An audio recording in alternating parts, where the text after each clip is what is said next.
This is Tell Your Story, Alaska. We talk aviation, history, theology, but most of all, the raw stories of Alaskans and the gospel.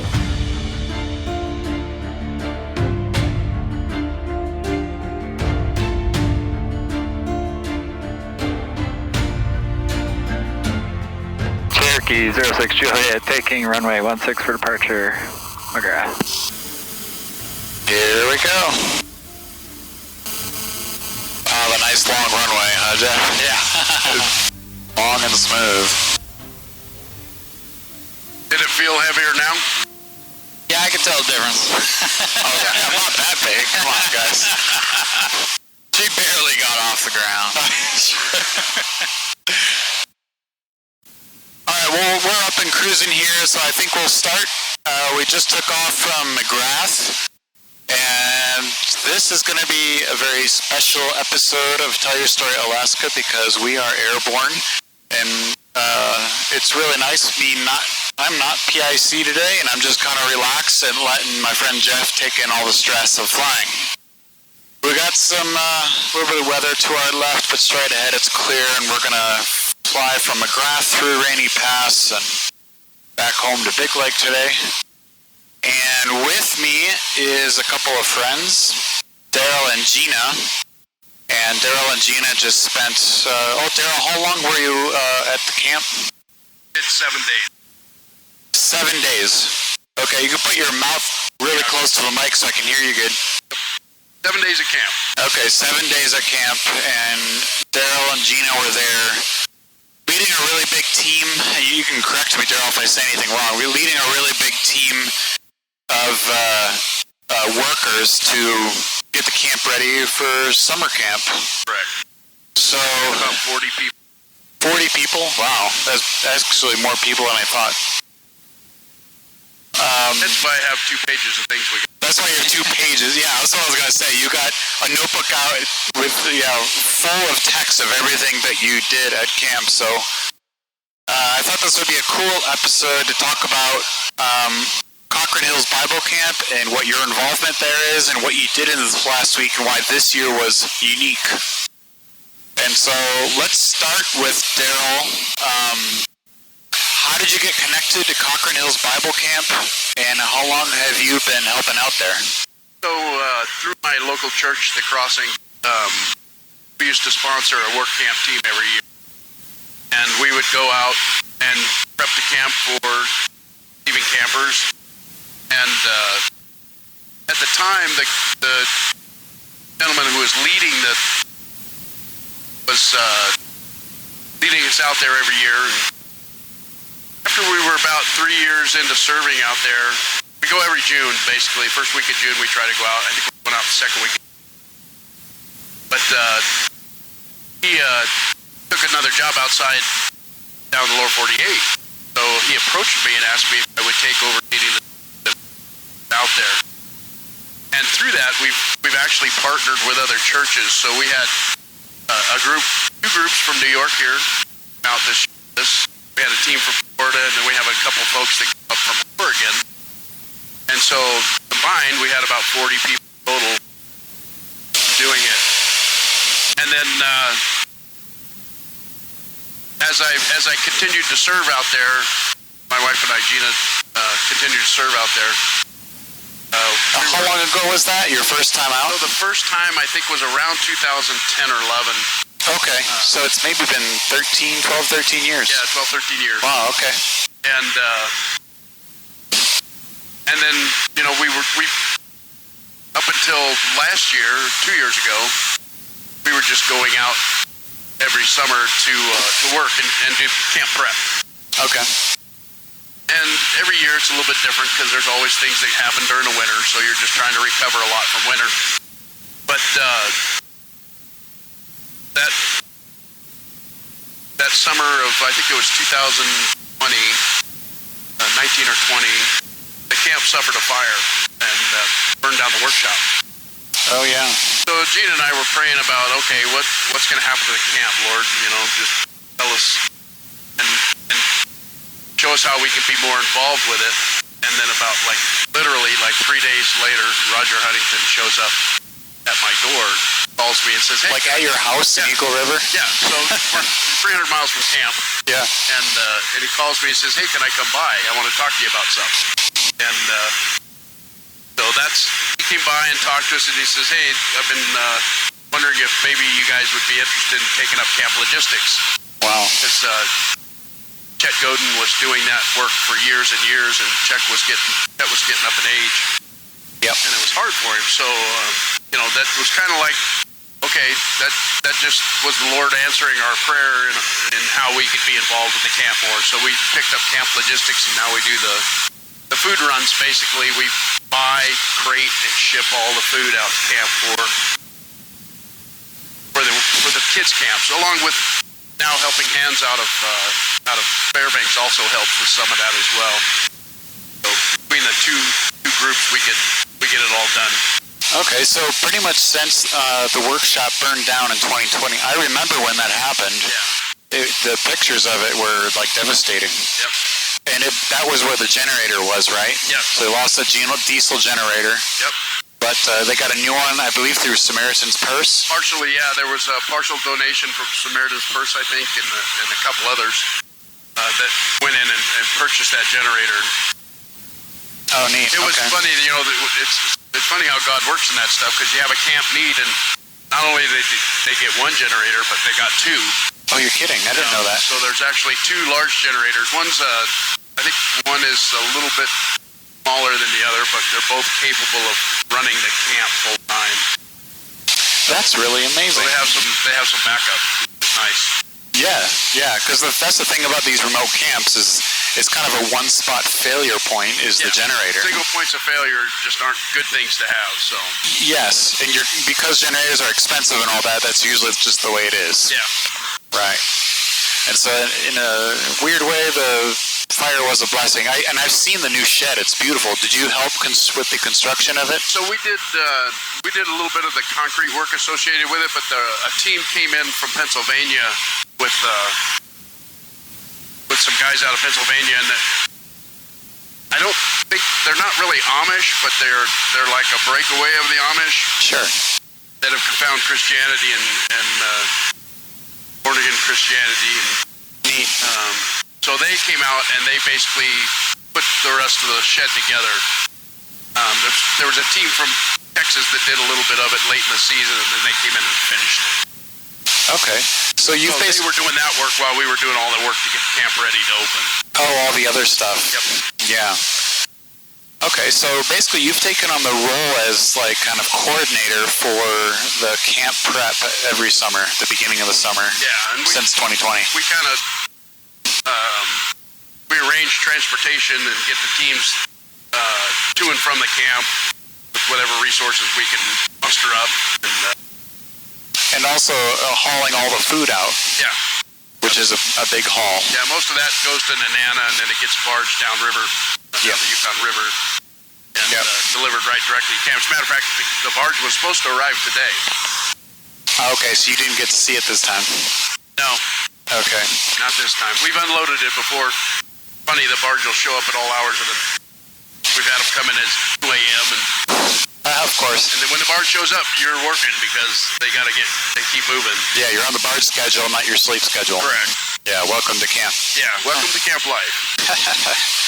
And now you are well qualified for coordinating this sort of thing because this is your job for the Air Force, isn't that right? Yeah, kind of. I work in the civil engineering squadron on the air base, and my job is really it's like a public works director position. It's I'm the operations flight deputy, but it's like a chief of public works. Okay, and so, coordinating tasks with people is something you do for your work anyways. Yes. And that makes you a good guy for the job. I guess. Yeah. I just know that makes it easy for Roger to say, just go ask Darryl. Yeah, I can see Roger's, he's really good at empowering others. I really appreciate that about him. And just for the listeners, Roger Huntington, there is an episode with him where he told his story, and he is the director of I ask him sometimes what his title is, and he just says, "I just follow Jesus." But basically, he's the director of Kokrine Hills Bible Camp, and he lives there year round. Yeah, and I think I don't know if he's chairman or president of the board of directors, but but something like that. He's the guy that's been most involved with the camp for the longest period of time. Yeah, great. Okay, so I mentioned him and Carol live out there year round remotely, so yeah. So this year was a very unique year of camp prep, and what made it unique this year? So the Yukon River, when it breaks up every year, they suffer ice jams typically, and then what that does is that backs up water. And this year, the camp flooded all the way up into the camp area, which has never happened before, at least not on record. So I don't know if you'd call that a 100-year or a 500-year flood, but literally the water level at the river rose probably 35 feet or so. Was it really that much? Yeah, 35 feet? Yeah, right around 35 feet. That's an amazing amount of water. And I saw pictures from one of the government websites. There's an ice jam just downriver. Yeah, south of there. It jammed up, and I mean, they go through this process a little bit every year. Yeah. But not near to the extent that we had it this year. Right. And so there was lots and lots of debris, a lot of silt scattered around. I mean, we had buildings toppled over. You know, it's a remote camp, so we have outhouses and stuff like that out there. And the infirmary was floating. The basketball court was floating. Buildings were floating away. Carol's greenhouse floated away. Yeah, now I was able to see a little bit. I flew you guys out, a week ago, 7 days ago. Yeah. I saw Carol's greenhouse was in a totally different spot. Yeah. Did the other buildings move to totally different locations as well? The infirmaries moved. Fortunately, they were able to drag it back to close to where it was, and then we reset it. Most of the buildings out there, they're not on normal foundations. They're kind of floating facilities, and they're on dunnage. So we re-jacked up the building, got it all reestablished and reset. And it's probably about 4 feet from where it used to be, but there was no reason to move it any more than that. Yeah, sure. Get it settled up again. Yeah, and you got it leveled up and everything. Yeah. Is it sit on those corkscrews so you can adjust the height? No, like those? Literally it's on blocks. Oh, okay. Blocks of wood, yeah. Yeah. And what about the basketball court? What did you have to do to that? So the basketball court stripped all the... It literally floated. So if you can picture this in your mind, and I think there's some photographs out there of it. Carol's grandson was standing on the basketball court, and the hoop was at his knees, which means that's a 10-foot hoop. So the whole thing was floating off its foundation. Wow. So when it settled, obviously it didn't settle on the foundation. It settled back in the general area. Okay. So there were some guys that from another group that came out of Pennsylvania and North Carolina, and they were busy trying to get that recentered on its foundation, because on the barge that's coming in, we have new decking for it. So it'll have a whole brand new basketball court deck. Oh, they are? I didn't know they were bringing a new deck. Yeah, bringing in a new deck. That one's been there since I've been going out to camp. Wow. Every year we seal it, and patch it, and do that type of thing, but it was time. Yeah, Roger's been talking about that for a couple of years, I think. Yeah, that was something else he was hoping Samaritan's Purse would help with, but they're a pretty generous organization when it comes to camp. Yeah, and does Kokrine Hills have other big supporters like Samaritan's Purse? I don't know how many they have, honestly. I know that they get support from other areas. And certainly a lot of the churches that send teams out do support for the church as well, or for the camp. Yeah, I was thoroughly surprised when I was only there a short time dropping you guys off, but how many people were there from the lower 48 mostly? Yeah, I mean, we were the only ones there, Gina and I, we were the only ones there from Alaska. Oh, wow, okay. I had a couple folks from my church that were supposed to come out with us, but it didn't end up working out because obviously we had a weird winter this year, and we weren't the only place that flooded here on the Yukon. One of the guys that I go to church with, he works for FEMA, so he was working all the flooding that took place in Glen Allen and trying to get all that restoration done out there. So that took him away from what we were wanting to do out here. Yeah, and also at just further downriver on the Yukon, where Jeff and I flew for a Keiko Retreat Center, they didn't get flooding at the camp, but they did have some fuel tanks down by the river. And the fuel tanks were floating, and they were able to get down there and tie them to trees, but the trees were knocked over. Oh. So they went down there, and the tanks were empty, so they opened the valves to sink the tanks so they wouldn't move. Oh, my. But they couldn't sink two of them, and so they tied them real good to trees, but those trees fell over. And so it was just a struggle. Yeah. But yeah, the flooding affected a lot of people. Yeah, I know Russian Mission took a pretty hard hit with it as well. I think their airport went underwater and some other stuff. Yeah, they did. I was able to see it, and normally when I fly for Keiko, we use Russian Mission a lot. But we were unable to use Russian Mission this year, and I got a lot of pictures of it totally underwater, or the runway is underwater. Yeah. Really amazing. And I know the folks there had a hard time, without their airstrip. Yeah. So on top of the normal work we do, we had all the flooding repairs to do, and so that took a good chunk of our time. But we got rid of a lot of brush, cleaned up a lot of areas, did a lot of repairs to the buildings. Wow. So let's go through your list there. You got 2 pages of stuff. Yeah. Just tell us about, just some more about the damages you had to repair and everything you had to do. What are some of the unique ones? So, and some of it's like earthwork. So there's equipment out at camp.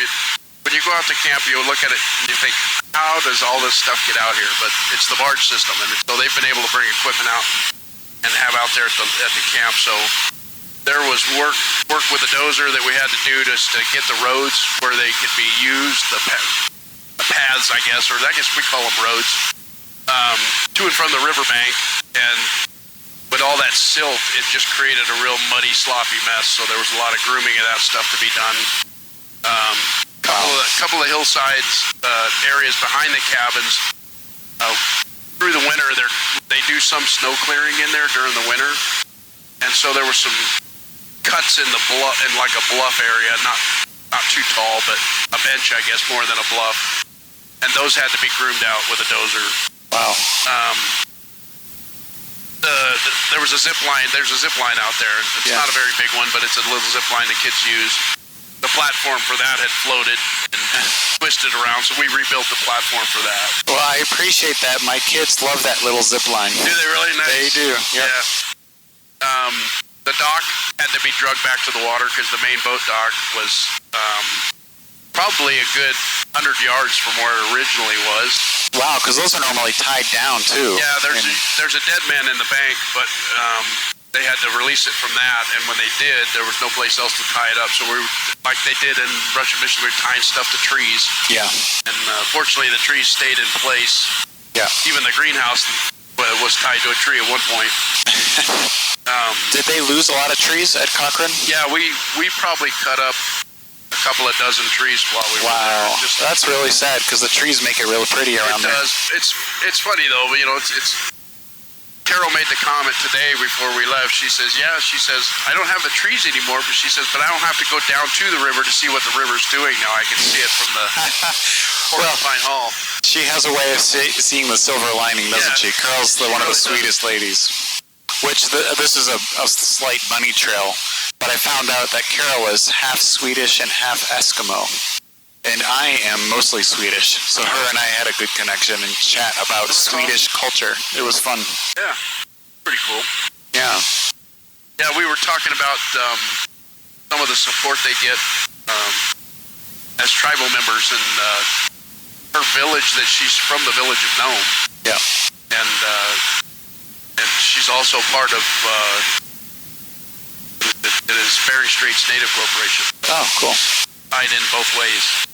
Yeah, she's been quite heavily involved with the community over the years. She's held a lot of positions. It's really funny cool. Because Roger will tell you it took him 2 years to get her to go to lunch with him. And normally Eskimos and Athabascans don't associate or marry or anything. And so it's kind of unique that Roger's mostly Athabascan, and Carol's Eskimo. Oh yeah, that is neat. Very cool. We had a footbridge that we had to rebuild. It floated away. What's interesting is it didn't float very far. It actually, and again, it's sometimes God at work. The footbridge actually floated towards their cabin, and when it did, it lifted up and stood on end. And literally it blocked the ice from tearing the front wall out of their cabin and all the windows. No kidding. So even though the floor flooded, they had probably 3 foot of water in their cabin, they were able to not have any real structural damage other than the water damage, which was nice. That is amazing, and I know what footbridge you're talking about. It's like a scenic little pretty bridge. Looks like something out of the Shire. Yeah, so we put all that back together while we were there. Oh, cool. There's always a lot of cleanup because with Roger and Carol living there, things take place during the winter months. Things get moved around and staged in areas, so all that's got to be cleaned up. So we did a lot of moving of fishing nets and moving of equipment. Obviously, everything that came out of their cabin was staged in tubs so that it could be cleaned up and that kind of stuff. There was a lot of moving that up so that the big thing we do is we want to make sure that the camp is safe for the campers. We don't want them getting into anything that's going to get them hurt. So yeah, absolutely, very cool. And that's probably something you got to do every year. That's kind of the normal. That's an every year routine thing. Yeah, yeah. Roger has a plan for the work camps that he wants to do live stream. So they've recently put up a Starlink internet, and we moved that from their cabin over to Porcupine Hall. Oh, yeah. So that makes the internet available for anybody that wants to use it, which is well, that will be really nice for us pilots because we normally are checking weather and stuff in the morning, and we just barely get like 1 bar. Yeah. But now with the Starlink, it's faster and it's a more better signal, so that's great. Yep. So that was a nice thing to get done. Cool. I appreciate that. Yeah. So does Jeff. The other thing that we were, like I said, we had a couple of outhouses that were tipped over. We had to get those put back in together. We have a shed there that's got all the life preservers for when they're on the river and fishing poles and all that kind of stuff. Oh, yes. That was moved. We had to move that probably, 30 to 50 feet, and it was on its side. The sports equipment shed was laying on its side. We had to right that, fix some doors and stuff on that. So there's a lot of that kind of stuff. And each one of these items, you're saying them quickly, but it just sounds like an entire day's work to like right a shed and then move it. Yeah. Wow. So, and that's where it's nice when, many hands make light work. So having 40 people out there, we really got a lot accomplished. And we don't always have that. It's just God providing and making sure that the right people were there to do what needed to be done. Yeah, 40 people, absolutely. I got to chat with one of the guys when I was there briefly, and I said, man, I bet this is just fulfilling all of your man adventure desires, and they all just laughed and patted each other on the back and that kind of thing. It really is a neat thing how this kind of service fulfills something in us, for work, for adventure, and all that. It does, and I think that's the hook that happens when you go out there and go to work for a week during the summer. Is it just keeps drawing you back in. I know that's what happened to me. As I went out one year, and I'm like, I told Gina when we got home, I said, I think I'm gonna have to go back. And we have been ever since. And the sweetheart that she is, she supports me in that. Sweet wife. Us men need our wives. I like that. Yeah. One of the other things that took place with a lot of the equipment that was there, obviously, was flooded. So we had several pieces of equipment that had to be flushed, change oil, make repairs, and stuff you don't even think about it, like small generators or ATVs, things like that. And these things all had to be torn apart and repaired. So wow, there's a lot of that kind of stuff there. There's a ton of it. That's just an unbelievable amount of work. Wow. Yeah. All the supplies in the infirmary, a lot of them were flooded and wet, so those all had to be replaced. So Helping Hands was really good and shipped out a lot of that for us, and we were able to put that back in order so that it's ready for camp. And Jason and Joni, they're helping hands. They're nice to work with. Oh, that's great. And you've worked with them before? Yeah, we started. Yeah, last year was the first year we started working with them, but they have some really good resources out there. So. Yeah, that's really neat. I've heard of Helping Hands, and they seem like a great organization. Cool. They have a shooting range, so they use there for the kids, and they shoot 22s out there. Well, all that area was also flooded. So all the shooting benches had been moved and relocated and broken up, so we had to rebuild all the shooting benches for that. Wow. Well, you probably had to start over from scratch, huh? In some cases, yeah. I mean, we were able to find enough parts for some of them to put them back together, but like anything, we had freezers that had to be cleaned out that were in the basement, flooded. Fortunately, most of those went back to work. Okay. Sorry, I'm still coughing. I've got a cold. We'll forgive you since you've been working probably 20-hour days for 7 days. Yeah.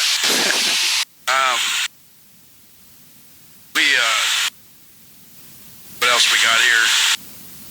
Obviously, the mowers that we used to keep the grass and everything clear, those were all underwater. We had to repair all those. Yeah, I appreciate that. I usually mow the runway every year. Yeah, we did that just this past week. We got the tow behind mower working, and we're able to get that done. There was a lot of little small trees starting to pop up in there, so you got to keep those things knocked down so you don't puncture tires for the aircraft. Yep, I appreciate that. Tires are expensive. Yeah, those tires on yours are a little expensive. A little bit. There was some things that were just damaged beyond repair. We had a Conex box that had sacks of concrete in it. Well, what happens with concrete? You end up with a bunch of big bricks of concrete. Right. What you end up with. Right. What on earth do you do with that, right? Yeah. Just got to dump it somewhere? Pretty much you guys got to put it in the dump. Yeah. And when I was there briefly, they were burning a lot of stuff. Was there a lot of burning this week? A lot of the tree stuff, a lot of the cardboard, but... was any of it salvageable for firewood or anything like that? Some of the trees were. We actually ended up filling up the wood shed under Porcupine Hall. We cut and split a bunch of wood and filled that up. We probably got Roger and Carol's wood shed half full of wood in there, with mostly birch that had been knocked down. The ice, as you well know, and it's really evident when you fly over that one island coming into camp. I mean, it just leveled all the trees on that island. Yes. Those ice chunks are so heavy. It looked like someone went in there with a giant foot and just kind of gently flattened them all out. Yeah. That's kind of what it looks like. What it reminded me of is, I don't know if you remember back when Mount St. Helens erupted. I was not alive yet, but I have read about it. So there are pictures out there that show where it just leveled forests of trees. Wow. And it just looked like a bunch of Lincoln logs sitting there on a pile. Yep. Looked just like it. Wow. And then we did the dock, the slope work. One of the things we found this year is knowing Alaska, we have a lot of freezing of the ground during the winter. Yeah. And that frost line here can go anywhere from 10 to 12 to in some cases probably 14 feet up north of us. But we have a bathhouse that was built since I've been going. That was a lot of that was part of the donations from Samaritan's Purse as well. But what we noticed is that the foundation is pushing in, so the water gets in the soil on the outside of it, and it freezes and expands, and then it leaves a gap, and that gap fills. Yep. So we've noticed that the beams are pushing out on that. So we did some temporary repairs to that for this year, but we're going to have to actually dig that foundation back up. Wow. Probably next year. Okay. Hopefully, it was so wet this year that it wasn't a good idea to bring the big excavator down and try and do any of that kind of work. So we stabilized it for now. One of the guys from New York, Jeremy, did a great job of getting that all put together and fixing that up. So wow. But yeah, that's kind of a smattering of what type of work we do out there. Every year's a different list. It just depends on what happens. And then normally we'll try and build something while we're there, but this year we just didn't have the time to do that, even with the people we had. It was about keeping everything together, because there was so much broken things. Yeah, it's nice to build new, but you got to maintain what you have, and that's what our focus was for this time. Yeah. Wow, that's a lot, Darryl, and I appreciate you doing it. So tell me briefly your heart, kind of your heart behind all of this work. Why Kokrine Hills? Why come and do all this work? Tell me kind of the heart, the passion behind that. So I think for me is I see a lot of mission work done other places, and to me there's a real need in Alaska for mission work. So we're called to go. Doesn't mean we have to go to another country. We can serve right here at home, and I like serving at home. That's where my heart is. My heart's here in Alaska. So it's nice. And once I got into this going to camp with Kokrine Hills, the mission they do and the people they serve within the villages is just phenomenal. And I like the fact that they're a light in the interior for the children of the villages. And I just think that's an awesome thing. So, yes. So it's kind of my passion now. I enjoy it. I continue to get more involved with camp. Just see where it takes me and where the Lord takes me with it. As long as He keeps pushing me that direction, that's where I'm going to keep going. I love that. And you even bought yourself an airplane. Yeah, I bought a Cessna 182, and I'm still learning to fly. I'm not licensed yet, but I got a friend who's teaching me, and hopefully next year I'll just fly myself out to camp. And wouldn't that be so cool? Yeah, that was my goal for this year, but I had a little bit of a setback last year, and it prevented me from finishing all that. Yeah. But I'm looking forward to it. I want to get my wife in the plane with me. Yep. I think it'll be fun for us, and she'll enjoy doing that. And it gives us some freedom to be out at camp more often instead of just doing that week, because we have a board meeting out there at camp in July, and go out there for that. But I'm looking forward to being able to just... And of course, that entire time investment, the training, the hardship of that, the financial burden is all for, this is your passion. Your heart is at camp for the mission, for Alaska. And I love that. I love your heart. And I certainly appreciate all of your work at camp. It'll make my experience there better. I'm hoping to get my family out. I know you were trying to get to improving some housing for me and the family, but just with so much going on, you didn't quite get there. But Darryl, I really appreciate your hard work out there, and I hope you get to go home and kick up your feet tonight. I'll probably sleep good tonight. I'd be in my own bed. Yeah. All right. Well, Darryl, I really appreciate taking the time to do a recording. We're still flying along here. We're just entering Rainy Pass, and it's getting a little bit turbulent. And I think it's a good time to wrap it up. So, Darryl, thank you for taking the time. Thank you all for listening to Tell Your Story Alaska, and we will talk to you next time. Thank you, Billy.